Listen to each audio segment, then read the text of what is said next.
অনেকে নামাজ পড়ে না কিন্তু কুরবানি দেয়, অনেকে ঈদের জামাত পায় না কিন্তু কুরবানি কি দেয়, আবার অনেকের দেখছি ফজরের নামাজ পড়ে না কিন্তু কুরবানি দেয়।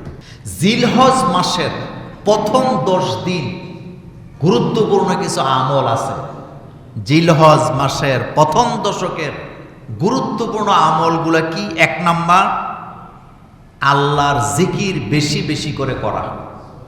জিকির আমরা ভুলে গেছি, বলেন জিকির আমরা ভুলে গেছি, জিকির আমাদের মুখে এখন আর নাই।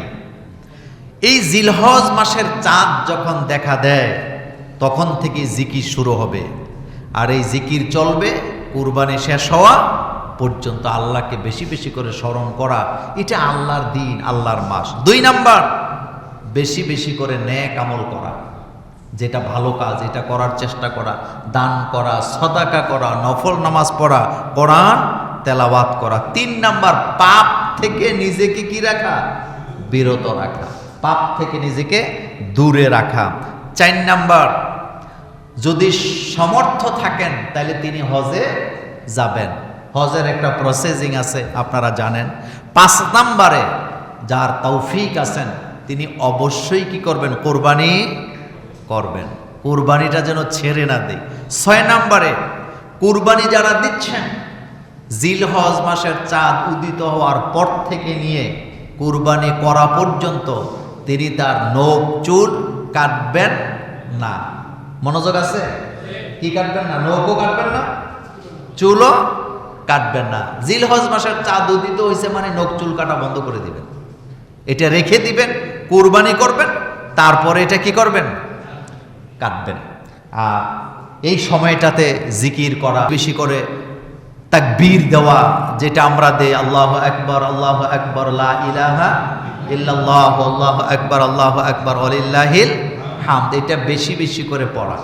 কুরবানির সময়গুলোতে পড়া অবশ্যই পড়বেন, ওয়াজিব, কিন্তু চাঁদ ওঠার পরে থেকেই এটা নিজে নিজে কি পড়বেন, উঠতে বসতে খাইতে হাঁটতে যখনই মনে হবে তখনই পড়বেন আল্লাহু আকবার, আল্লাহু আকবার, লা ইলাহা ইল্লাল্লাহ, আল্লাহু আকবার, আল্লাহু আকবার, ওয়ালিল্লাহিল হামদ। এরপরে আরাফাতের রোজা রাখবেন।